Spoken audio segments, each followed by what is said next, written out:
TV7 Israel News is made possible thanks to your generous donations.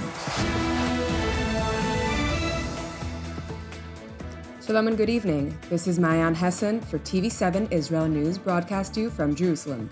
In today's top stories, Iran emphasizes its determination to strike Israel following Saturday's attack on the IRGC installations. The United States and Israel warn Iran that any future attacks would be met with devastating consequences. Iran appoints Naim Qassem as the new Secretary General of Hezbollah.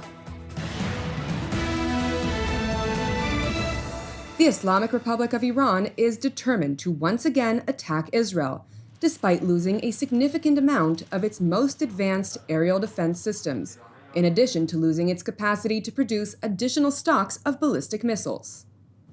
It is clear to everyone that Iran will not relinquish its right to respond to the Israeli aggression, which is not only the responsibility of Iranian government officials, but also a right granted by international law, applicable to any country that has suffered aggression and illegal use of force. Despite lacking any legal foundation or justification for its repeated strikes against Israel, IRGC commanders have reiterated threats, pledging an offensive against Israel. In response, during a visit to Israel Air Force Ramon Air Base, IDF Chief of General Staff Lieutenant General Herzi Halevi put the Ayatollah regime on notice.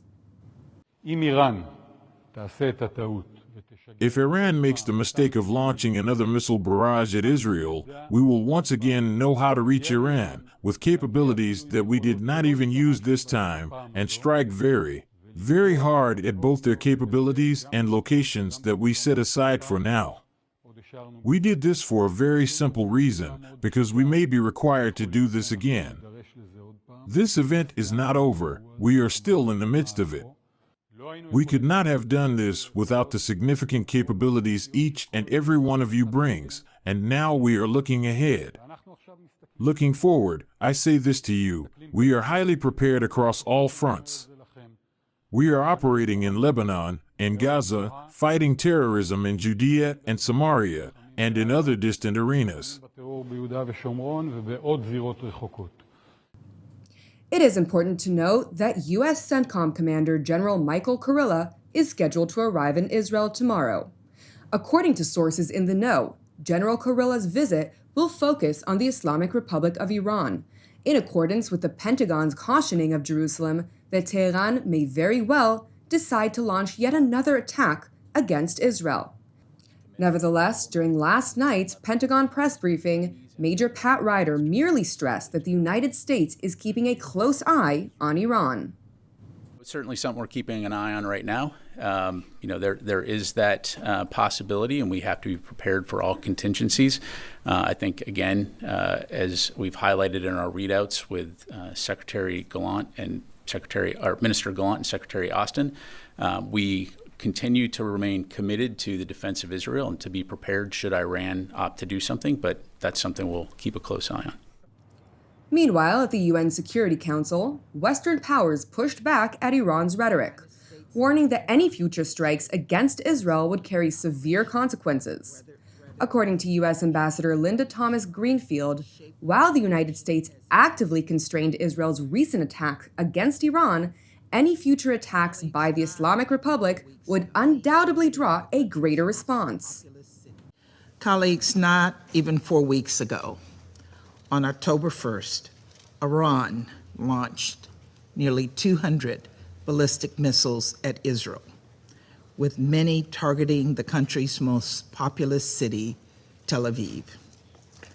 This brazen attack had the potential to kill hundreds of civilians, and it very well could have were it not for the United States military assistance defending Israel at President Biden's direction. The United States did not participate in this military operation. Rather, we encouraged the government of Israel to shape the operation as it did. Again, a targeted, proportional, and direct response to degrade Iran's ability to threaten its neighbors, deter further attacks, and reduce the risk of further escalation. Today, the United States' message for Israel remains clear.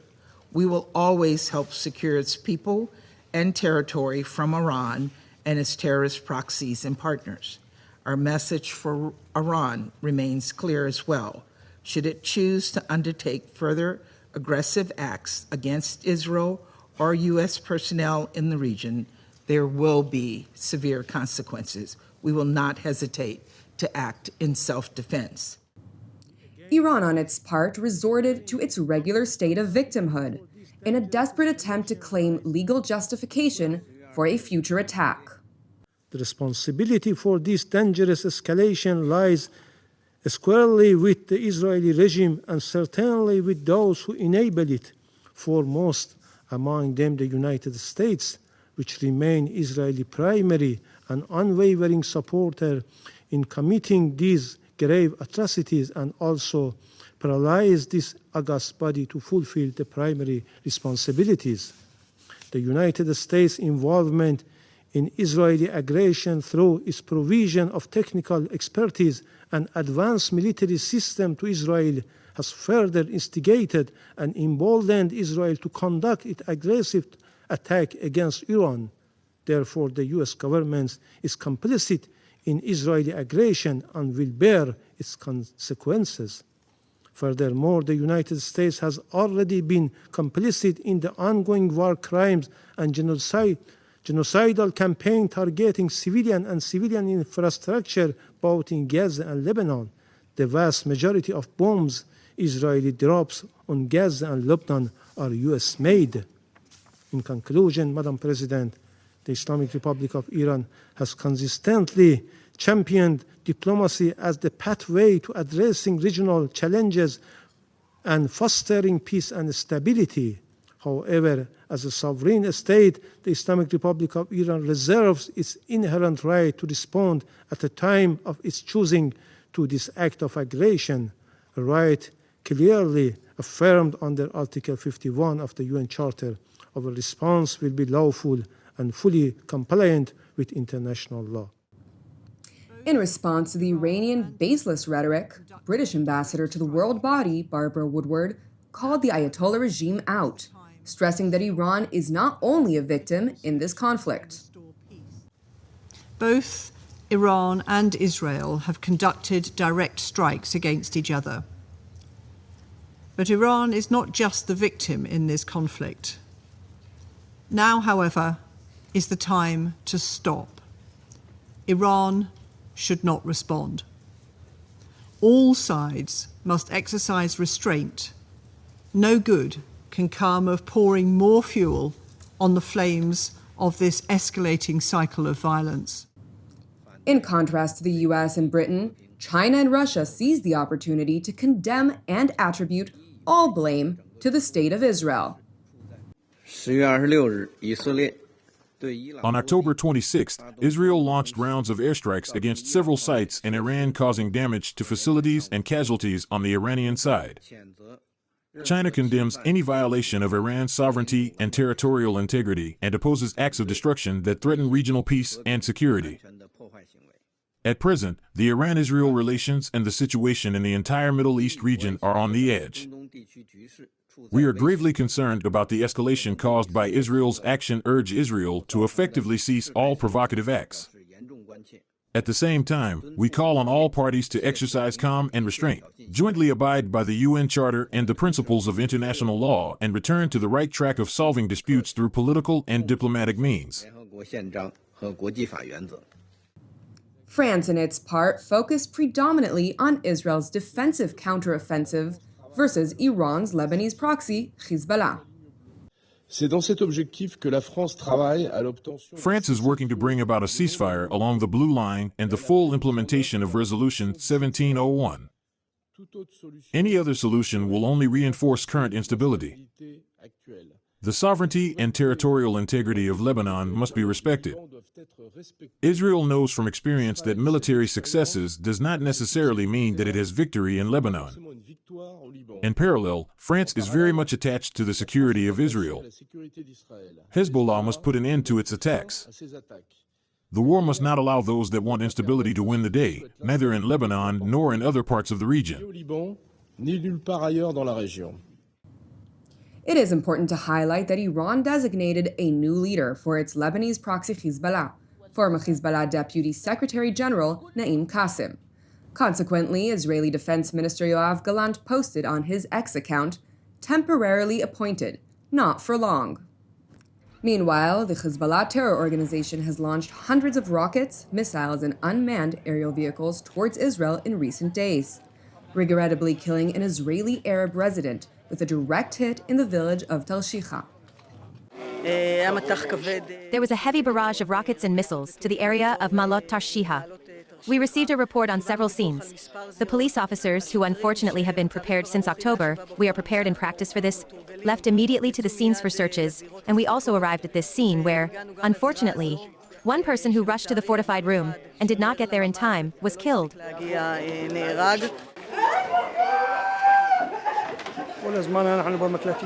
We are constantly in bomb shelters. We even sleep in the shelters. This is the situation. It scares the children. The children can't sit at home. With God's help, there will be peace. There will be calm. Despite the tough situation throughout northern Israel, the IDF continues to deepen its operational achievements throughout southern Lebanon, systematically uprooting Hezbollah's terror infrastructure. We are currently located in a structure that in fact is utilized as a weapons cache, merely several hundreds of meters from the international border. As you can see, the structure contains RPG munitions, grenades, IEDs, personal gear to include vests for every fighter. This place was earmarked as an outfitting point. Hezbollah's Radwan forces were supposed to come here to equip themselves with all of these munitions to be used against us and to essentially launch an attack into the territory of the State of Israel, which is really here behind me. 2nd Brigade forces that unveiled this location will complete the task. They will destroy the munitions and will clear this area to bolster our defenses. In addition to the operational successes garnered by the IDF ground forces, the Israeli Air Force continues to degrade Hezbollah military infrastructure throughout Lebanon, including in the Bekaa Valley, where it is currently conducting intelligence-driven precision strikes against Hezbollah's subterranean infrastructure that house large quantities of munition storage units. Thank you for watching TV7 Israel News. I would like to encourage you to pray for the peace of Jerusalem. Separately, if you're blessed by our programs, which are exclusively donation-based, please consider making a donation to TV7 Israel News. You can do so via our website at www.tv7israelnews.com. I'm Mayan Hessen, wishing you an Erev Tov, and we will see you during our next update. Until then, Shalom from Jerusalem.